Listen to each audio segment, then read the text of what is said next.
আৰু আমাৰ ওপৰত তৃতীয় নেত্ৰ চতুৰ্থ নেত্ৰই চকু দিয়া আৰম্ভ কৰিছে, এই কথাও আমাক জনাইছে। মই বেছি সাৱধান হ'ব লাগিব আৰু এক প্ৰকাৰে আমাক এটা ৱাৰ্ণিং দিয়াৰ দৰে হৈছে। সেইটো আমি ভালো পাইছোঁ, কাৰণ তেতিয়া আমি খুব সাৱধানে আমি কাম কৰিম। সামাজিক মাধ্যমতে হওক, সংবাদ মাধ্যমতে হওক, বিতৰ্ক যেন বাতৰি কেতিয়াও নোলায়, সেই তাৰ প্ৰতি আমাক সাৱধান হ'ব কৈছে 1 নম্বৰ। কোনোবাই যদি কেতিয়াবা অতীতত ভুলো কৰিছিল, সেই ভুলসমূহ আমি এতিয়াৰ পৰা নকৰিব লাগিব আৰু খুব ৰাইজৰ লগত ভাল সম্পৰ্ক এটা ৰক্ষা কৰি আমি চলিব লাগিব। আৰু তেখেতে ইতিমধ্যে এটা এক প্ৰকাৰে লাষ্ট ৱাৰ্ণিং সকলো ক্ষেত্ৰতে কালি আগবাঢ়িছে।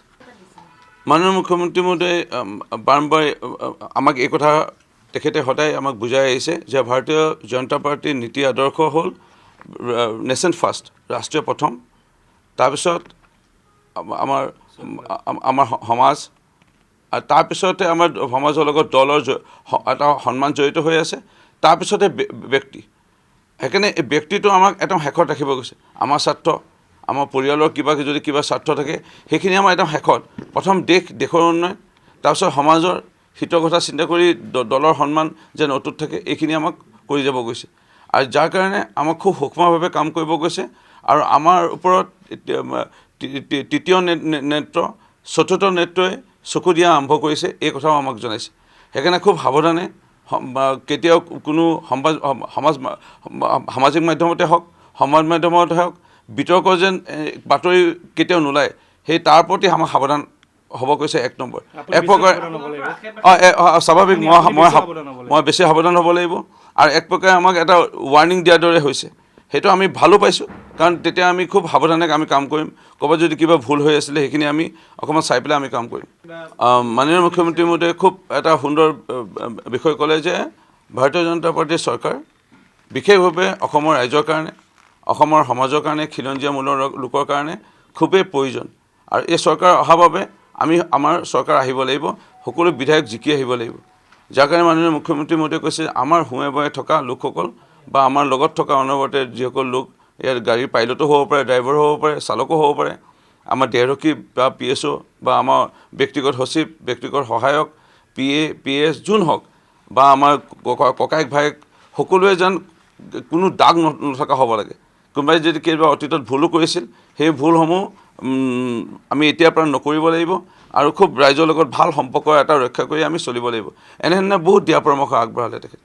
চাওক, আমিতো এনেও আমাৰ সমষ্টিত আমি খোজকাঢ়োৱে আৰু আমি চাইকেলো চলাওঁ, ক'ৰবাত মটৰচাইকেলো চলাওঁ। আৰু মোৰ ব্যক্তিগত কথা যদি ক'বলৈ যাওঁ, মইতো যিমান পাৰোঁ সমষ্টিতে থাকোঁ।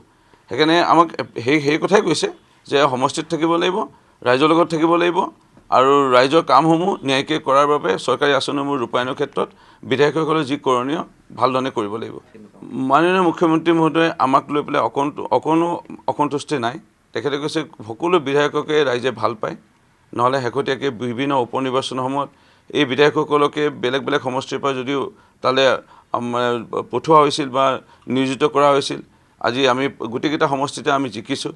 জিকাৰ মূলতে হ'ল যে বিধায়কসকলক যদি বেয়া পোৱাহেঁতেন, সামাজিক মাধ্যম বা সংবাদ মাধ্যমৰ যোগেদি যদি চৰ্চাত বেছিকৈ থাকিলেহেঁতেন, বেয়া ভাৱমূৰ্তি থকাহেঁতেন, সেই অঞ্চলৰ ৰাইজে তাত ভোট নিদিয়ে আৰু আমাৰ হয়তো প্ৰাৰ্থীসকল হাৰিলেহেঁতেন।